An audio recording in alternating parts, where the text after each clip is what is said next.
Well, I have two big announcements to make on this very special Wednesday walkabout with very much a touch of fall in the air. It's almost cool, isn't it, Stuart? Yep. So I want to share those two announcements with you. And as I am feeling very, very sentimental as we come upon my 3rd year anniversary here at the cottage, it was about this time that I saw it for the very first time. I thought it might be fun to just kind of rewind and take a trip back in time, show you lots of befores and afters of how far we've come and where we go from here. So what do you say? Let's do it. Let's do it. Well, my announcement number 1 is Taylor is in the hospital, and we'll be heading up to Denver very soon to see that darling baby that just decided to come a day early. So I got a text from Jamie this morning at about 5 o'clock with a picture of Taylor, very happy because she just had her epidural, and now it's just a waiting game. So thank you guys for enjoying this ride with me. You've given me such good information about being a grandmother, and I have taken all of it to heart.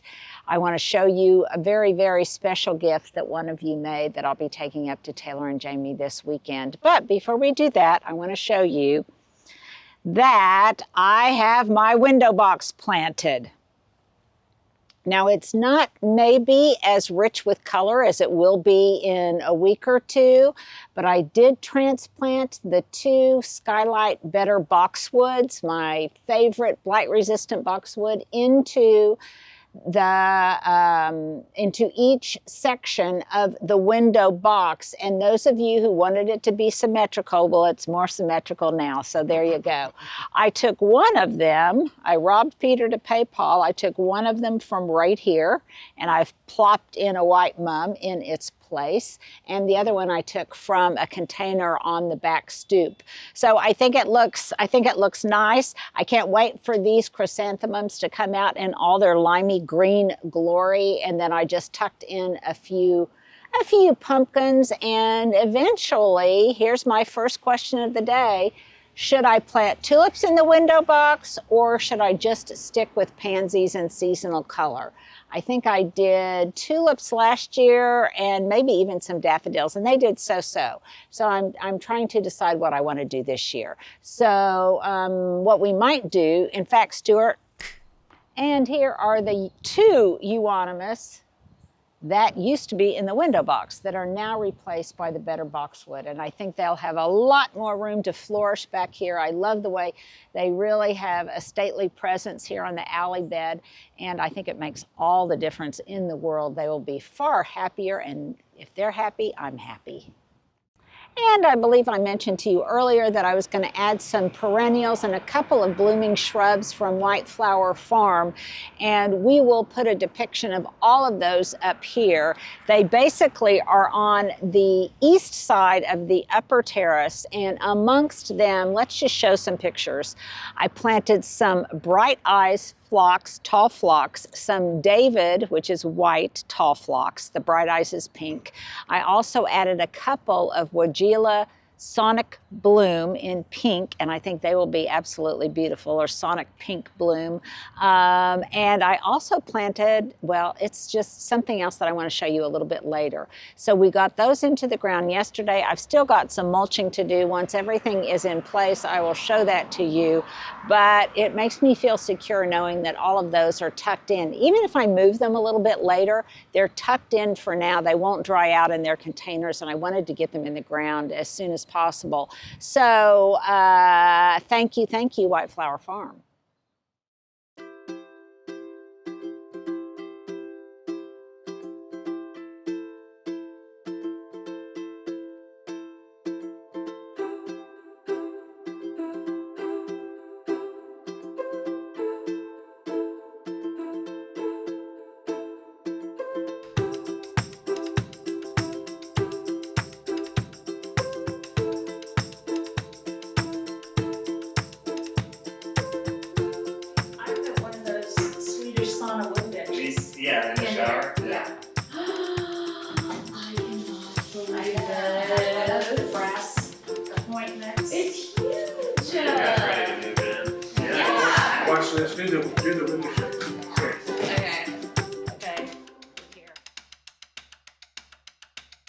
Well, first of all, a huge thank you note from me to all of you who sent gifts, who sent baby blankets, who sent little toys, who have sent books, sent all sorts of things for my little Danny. And I cannot thank you enough. It was just so dear. And there's so many, I really can't highlight all of them. But please know that Taylor and I and Jamie and J. Paw are very, very appreciative of your kindness. But one in particular was so exceptional that I just have to share it with you. And I'll be taking this up to Taylor and Jamie this weekend. And that is, this is from Susan in Columbus, Ohio. She made this book. Now, this book is just absolutely exceptional. And look on the back. Danny Vater. It is personalized in every way. I don't know how she did it. There is so many different kinds of needlework that it's just, it's a piece of art in and of itself. And it's all about the itsy bitsy spider. And with every page, there is something more and more dear. I just adore it. I love the way she did the stitch work for the words of the song. I love the little grasshopper. I just love the expressions on all of the characters. And then she's got these additional pieces at the top, a little cloud and a little sun. But this is the part that made me tear up. Look, there's little Danny. There's little Danny right there, and there's Goose. And it's just beyond adorable, just beyond adorable. And there's my topiary there. Went up the spout again.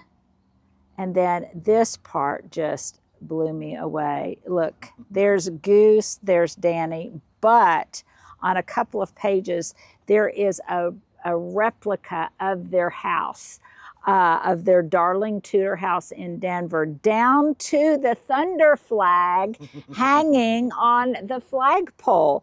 So if this just isn't exceptional, I don't know what is. She sent some other things to go along with it. And well, Susan, you just outdid yourself. This will be a keepsake forever and ever and ever for our Danny. So thank you so much. And thanks to all of you who have sent gifts for the baby to come. And I will definitely let you know how that all comes out, so to speak, before too long. The other person that I want to give a shout out to just left this. She had told me, she had mentioned to me about a week ago that she was going to drop it by, and I was not here when she did so. And that is another gift of a painting of the potager at my former home. And Polly Sharp is the one who painted it. Here's Polly, and here is some of the images she took of the potager at the other house. And in her note, she said that this painting truly belonged to me. And I just thought that was such a lovely, lovely expression. But it's beautiful. The framing is beautiful. Yeah, and just what a kind thing for her to do. So thank you so much, Polly. I will find pride of place for this in the cottage, and I'm sure, Susan, that they will find pride of place for the itsy bitsy spider in the nursery. So thank you for both of those things. Stuart's going to show you a bunch of before and afters as we take this little sentimental journey back in time. I'm hearing that song in my head, back in time, and then we come back. When we come back, I will close with a really exciting collaboration that we're going to be doing in the future. It's going to go in here. I'm thinking right in here, I have a big overstuffed chair with an ottoman here, and very many topiaries here. And then, of course, we will have to have a bar. Stuart, did you see? The first guest is a topiary. Oh, that's beautiful. Okay, so run this bed out. Yeah. Keep that railing over here. Okay. All this section.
And finally, about a month ago, 6 weeks ago, I can't remember now, we were approached by, drumroll please, the Homeworthy channel to start putting up some of our gardening content in collaboration with that great network that showcases beautiful homes around the world and the people who live in them. And I think it's just, well, I'm just so flattered that they wanted to do this with us. I think it will be fun. I think it will help us reach a wider audience. At this point, we're kind of still feeling things out to know exactly how the scheduling will fall into place in terms of frequency and all of that kind of thing. But I will, of course, let you know. And by the way, if you have not checked out the Homeworthy channel, then you definitely need to do so. Some of you may recall that the first year we were in the Cottage, I did a Christmas home tour on Homeworthy, and I was very flattered to be asked at that point in time, and I am even more flattered now to be part of their wonderful, wonderful channel. So stay tuned for that. As we get more details, I will let you know. And also, I guess this is my third exciting thing, my book will be available for purchase right now. So you can get it at any of your favorite online vendors. You can ask for it at your local bookstore. I'm really, really thrilled with the end result. I think it's different from something that I've done before, but if there's anything that is representative of garden-inspired living, I think it's this book. I will be having book signing tours, book signing appearances at different bookstores in the Oklahoma City area and other places. We're still also kind of determining that. Lots of things that we're waiting to fall into schedule. One thing I do know is already on the schedule, and that's the garden tour on October 4th. We're still getting ready for it. I do hope many of you can come. A lot of you have contacted me and said you'll be coming from